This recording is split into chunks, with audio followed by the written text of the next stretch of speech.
ऐतिहासिक किसान आंदोलन में एक पड़ाव है कि जीत मिली, उससे एक माहौल में तब्दीली आई, तो इसलिए और ज़्यादा ये प्रासंगिक हो गया। तो इस कॉन्फ्रेंस में हमको कुछ महत्वपूर्ण फैसले लेने थे। एक तो है कि देश में 2014 के बाद हम लोगों ने भूमि अधिकार आंदोलन बना के बड़ा मूवमेंट हुआ था लैंड एक्विजिशन एक्ट के ऑर्डिनेंस के खिलाफ। उसमें सभी किसान सभा हम लोग मिलके एक साझा मंच बना, भूमि अधिकार आंदोलन के तहत हुआ और उसमें हम लोग कामयाब रहे और ऑर्डिनेंस को वापस लेना पड़ा 4-5 महीने बाद।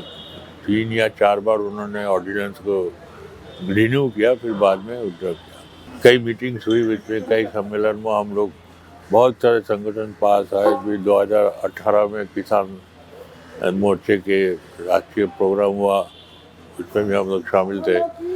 तो अब इस समय जो 2019 के बाद जो अटैक बढ़ गया, पहले ही अटैक हो रहा था, 19 के बाद और बढ़ गया, तो एक माहौल ऐसा बन गया कि जैसे लोग कुछ कर ही नहीं पाए। इस कॉन्फ्रेंस करने का मेन मकसद था कि नए दौर में नई तरह से संघर्ष को शुरू करना पड़ेगा। चुनौतियाँ बढ़ गई है और कोरोना के टाइम में जो अटैक हुआ गांव में, जंगल इलाका में, फॉरेस्ट डिपार्टमेंट ने कोरोना का अवसर पे उन्होंने मौका देखा कि अभी सारे ऑफिस वगैरह बंद है, हम लोग कहीं जा नहीं सकते लोग, उसमें हमला किया। जबकि कोरोना में कहा जा रहा था कि घर में ही रहो, तो उसमें मुकाबला हुई, लोगों ने लड़ा। तो तब से ये था कि सम्मेलन होना है, जैसे हम अवसर ढूंढ रहे थे कब कर सकते हैं, तब बहुत सोच समझ के फिर पिछले साल तो हो नहीं पाई, इस बार ये टाइम ठीक किया क्योंकि नए तरीके से संघर्ष शुरू हो रहा है और किसान आंदोलन के वजह से माहौल में फ़र्क है और नए तरीके से संघर्ष में जाने के लिए नए तरीके की लीडरशिप चाहिए, तो हमें अपनी लीडरशिप भी बदलनी थी। तो इसलिए कॉन्फ्रेंस की बड़ी अहमियत है कि अकेले संघर्ष नहीं हो सकता है। ये हम लोग को पहले भी मानना था, लेकिन वो और पक्के हुए कि फॉरेस्ट राइट मूवमेंट या लैंड राइट मूवमेंट अकेले नहीं हो सकता, वो उसके साथ ब्रॉडर अलायंस चाहिए। तो न्यू चैलेंज सबसे बड़ा है अलायंस बिल्डिंग। हम अपने आंदोलन दूसरे आंदोलन के साथ शामिल हो, वो भी हमारे साथ शामिल हो। सेकंड है कि एक नया पर्सपेक्टिव भी आया कि स्टेट से हमको कुछ उम्मीद नहीं करना चाहिए, सत्ता से, सरकार से हम उम्मीद लेके नहीं चल रहे हैं। सरकार को हमको फोर्स करना है, जो रास्ता रोक रहे हो उसको छोड़ो। तो ये दो बहुत बड़ा चैलेंज है और ये अकेले संभव नहीं है। थर्ड चीज़ है कि पिछले दिनों में हमने देखा नौजवान पीढ़ी बहुत ज़्यादा उद्वेलित है, एंटी सीए मूवमेंट में है, उनके ऊपर टॉर्चर हुआ, फिर राइट के नाम से एक तरह से अटैक हुआ, फिर बहुत सारे नौजवान अरेस्ट हुए फॉल्स केसेस में। तो नौजवानों के अंदर एक गुस्सा है, तो उनको भी शामिल करना। तो कॉन्फ्रेंस में हमने पूरा जो तैयारी में सारे नौजवान फोर्स के, दिल्ली के नौजवान साथी लोगों ने पूरा काम किया। इनको मूवमेंट के साथ जोड़ना जरूरी था, नहीं तो ये लोग अंदर अंदर घुट रहे थे और एक एक्सप्रेशन नहीं कर पा रहे थे।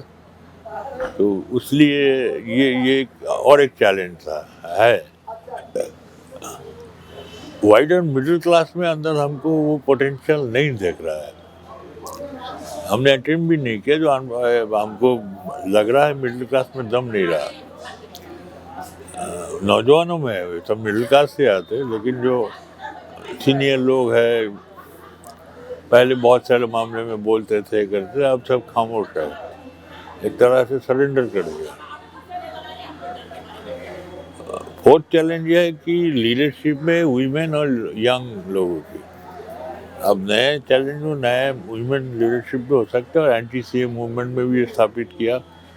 हम लोग शुरू से ये मानना था हमें लीडरशिप में फॉरेस्ट राइट मूवमेंट चलेंगे, हमने शुरू से स्थापित किया और हमारे यहाँ प्रेसिडेंट हमेशा महिलाएं होती थी और सीनियर वाइस प्रेसिडेंट सब महिलाएं है।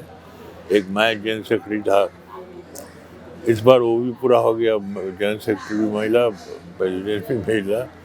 तो महिला है और उसके साथ नौजवानों का लिए ज़्यादा से ज़्यादा नौजवानों को हमने कोशिश किया कमेटी में नौजवान ज़्यादा हो, ताकि फ्यूचर स्ट्रगल बहुत लंबी स्ट्रगल है। ये सरकार रहे ना रहे, चली जाएगी नई सरकार, वो भी यही करेगा, क्योंकि पूरी कॉरपोरेट का जो प्रेशर है उससे सरकार टिक नहीं पाएगी अगर उसको उसी को फॉलो करना पड़ेगा। हम देख रहे हैं स्टेट गवर्नमेंट्स में भी जिनको हम एंटी बीजेपी भी देख रहे हैं, वो भी कॉरपोरेट की तरफ जा रहे हैं। तो ये चलेगा तो लंबी लड़ाई है। तो लंबी लड़ाई के लिए नौजवान की ज़रूरत है और महिलाओं की, उनकी जो ऐतिहासिक अनुभव है महिलाओं की, वो आमतौर पर रिकॉग्नाइज नहीं होता है, मान्यता नहीं मिलती है। लेकिन वो बचपन से जो स्ट्रगल महिला करती है उसके अंदर एक इनहेरेंट होता है दुनिया को बचाने का। जो हमारे प्रेसिडेंट सुकालो बोल रहे, धरती माँ को बचाना है, ये कॉन्सेप्ट जो है बहुत यूनिक है, पूरी दुनिया में है, आदिवासी समुदाय में। इन सब चैलेंजेस को हम लोग मिल के देख कर चलना चाह रहे हैं, कोशिश तो यही है। अब पता नहीं कितने चल पाएंगे। कम्युनिटी देखिए, एक बार लैंड लड़ने के बाद जब लेते हैं, ये लैंड लिया इन्होंने, रिक्लेम किया, वो जल्दी से छोड़ते नहीं। कोई भी सरकार आ जाए तो उसके बाद यूपी में कई सरकार आ गए। जब ये नहीं है तब ये मायावती गवर्नमेंट की पॉलिसी थी SC का डिक्लेयर। जब उसको बदल के SP सरकार गवर्नमेंट आया तब ये खतरा था, क्योंकि SP के साथ जो तबका है वो दबंग तबका है, कम से कम कैमूर वगैरह में। लेकिन वो लोग नहीं ले पाए, इन लोगों को जेल ले गए, सब हुआ, लेकिन लैंड नहीं छोड़ा। उसके बाद जो भी गवर्नमेंट है वो भी नहीं कर पाए। तो इसलिए भरोसा है, लैंड इतिहास बताते हैं कि जो लड़के लैंड लेते हैं वो छोड़ते नहीं। जैसे बंगाल में लोग लड़के लैंड मिल रहा था ना, तो जहाँ भी सरकार लैंड लेने गड़बड़ हो जाएगा। CPM की इतनी पावरफुल गवर्नमेंट, वो भी उड़ गया उसमें। तो इस लैंड तो हमारे भारत के, आप अगर पूरी संस्कृति और पॉलिटिकल इकोनॉमी, लैंड बहुत इम्पोर्टेंट है। ज़मीन जिसका नहीं है उसकी कोई पहचान भी नहीं है, ठिकाना भी नहीं है। पूरी कल्चर, पूरी पॉलिटिकल पावर उससे आता है। तो उसको जब एक बार लोग हासिल कर लेते तो जल्दी नहीं छोड़ते।